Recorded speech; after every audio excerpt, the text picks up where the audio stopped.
And now it's 3 days since the deadly shooting at Bondi Beach in Australia.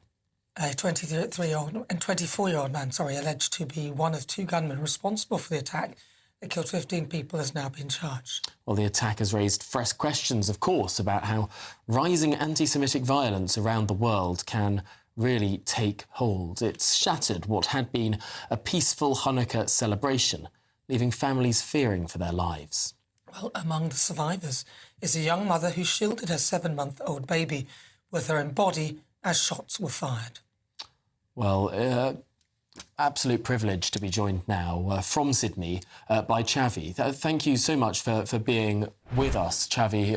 You have been through unimaginable torment, of course, over the last few days. Just, if you can, recall the moment that it all started. Where were you? So I was chatting to my friend right by the petting zoo, and suddenly I hear what I thought was fireworks, because I've never heard gunshots before in my life. And I look up to the sky, and it's a beautiful blue sky.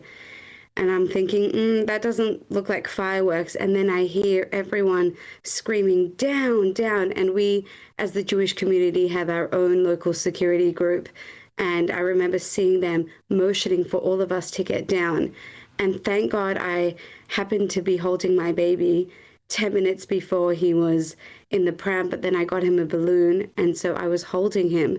And then I just shoved him and myself onto the ground and put myself over my baby as a human shield, protecting him whilst we were sitting ducks and bullets were flying. And Chavi, who was around you at the time? So all of the people that were at the Hanukkah festival, which is a celebration of love and light, and lots of children. This was a festival for kids. So all of the children and their guardians, their parents were there, and different community members who just wanted to come together to celebrate the festival were all over. It was complete chaos. I was very focused on shielding and protecting my baby, and my baby is screaming his head off. His face is red, there's sweat dripping down him, and there's grass and mud going all over him, and I'm trying to shield him, but at the same time, I don't want to suffocate him. It's very, very hot. It's 29 degrees Celsius, so I don't want to suffocate him, and I'm trying to protect him. And also just thinking the whole time, what is going on? Is this even real? I was in complete shock and disbelief. Now, of course, this is it has been an active police investigation. There is one person who's now being held in custody. Am I right in understanding you've only been given your possessions back today, days after the attack, and have been able to look back at some of the happy pictures that were taken moments before the attack? Totally. I literally got my phone back at 8:30 p.m. tonight. Now it's 12:38 a.m. So I only got my belongings, my phone, my keys, my pram, only tonight. This photo that I sent was actually taken at 6:39 p.m. And I think Chris Minns, the premier, said that the shooting began at 6:47 p.m. So very, very close, under 10 minutes from this photo, smiling, my baby all happy, there's children in the background, and him with his balloon, to less than 10 minutes later on the ground, fearing for our lives.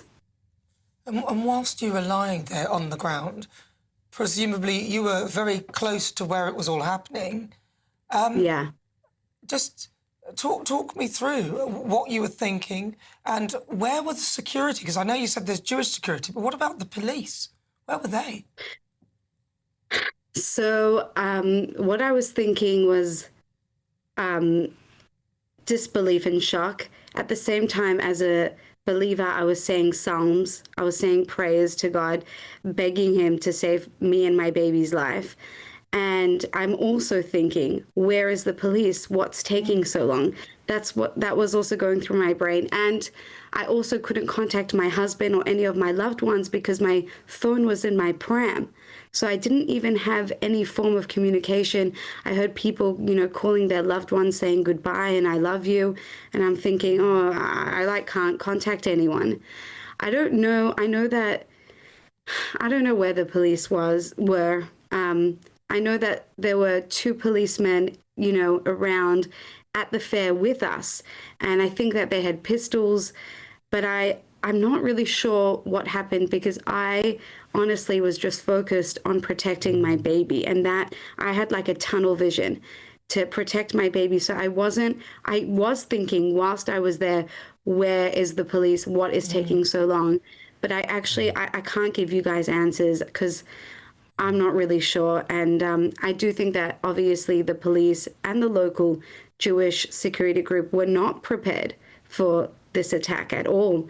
Even we had to have the civilians come in and save the day. And my friend's father, Reuven Morrison, who was murdered in cold blood, there's a video of him taking a brick and trying to throw it at the terrorists. And people like him and that other Syrian man who came in, they were the ones who really saved the day. I don't know where they were. It's a good question. Now, I mean, you talk about your friend's father who sadly was killed in this attack. I mean, it seems that around the world, Jewish communities are incredibly tightly knit.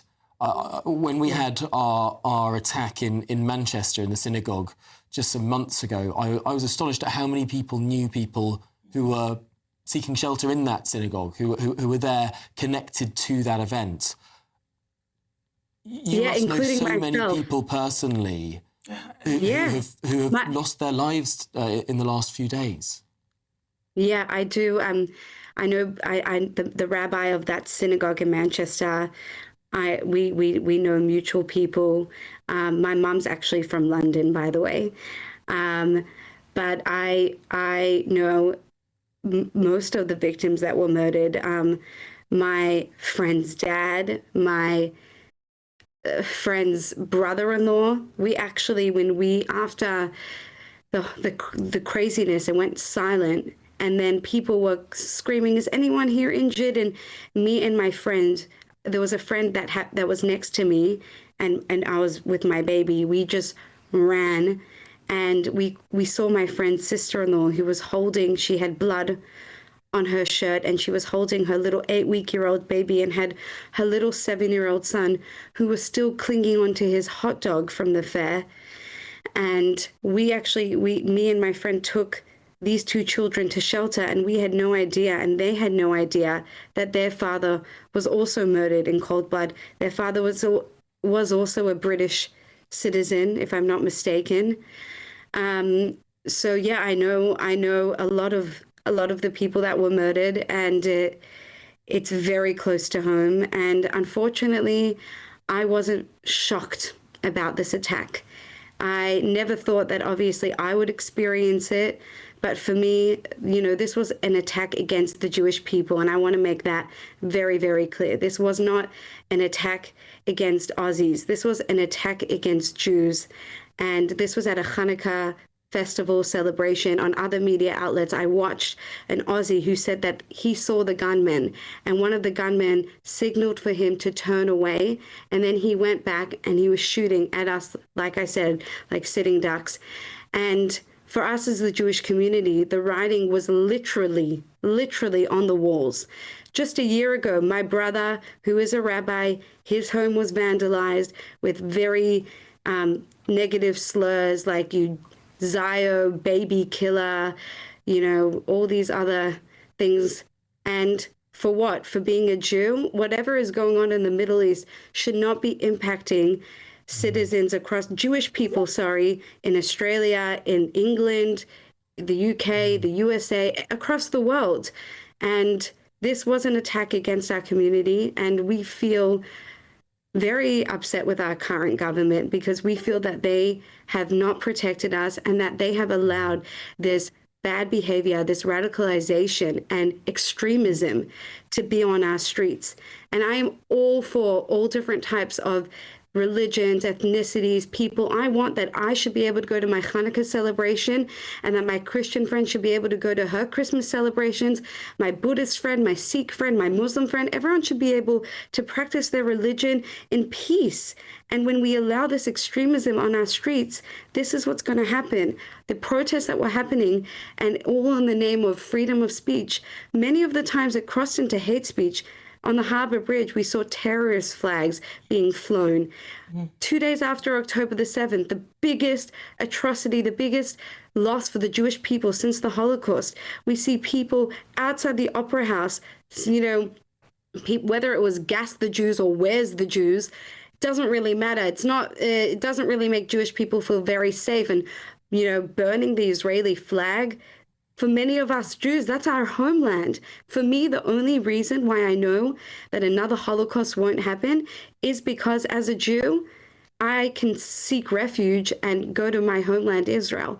And that's not to mean that I don't want that my homeland, Israel, I want that all people can live in Israel. It's not just the Jewish homeland, but it's definitely a part of my identity and who I am, and that I should be able to have. It's just crazy to me that I even have to have this conversation of, am I safe in Australia? Are Jews safe in the diaspora? Do we need to go and run to Israel? It's just absurd, the whole thing. Yeah, it's unfathomable. So sorry to hear what happened, and really glad that you are safe and that your son is safe and that you got through that. Let's hope that governments around the world are listening now and prepared to do something proper about it rather than just talk. Chavi, thank you so much for sharing your experience. It's really good. Can I just, sorry, I want to add, I just want to add one more thing. Sorry, I just want to say that as the Jewish community, we are mourning, we are in disbelief, we are in shock, and there's a lot of sadness in our heart. But we are going to channel all of these negative emotions into only positive things. We are a people of peace. We are a people of love. We are a people of kindness. And we just want to add positivity and light into this world. This is what the festival of Hanukkah is. Every night we add in light. We have 8 days of increasing in light. So for us, the Jewish response is to add more light into this world, to dispel the darkness, to increase in acts of goodness and kindness, and to make this world a better place. Oh, beautiful words. Thank you very much, Chavi. That is Chavi. Thank you. Sharing your story.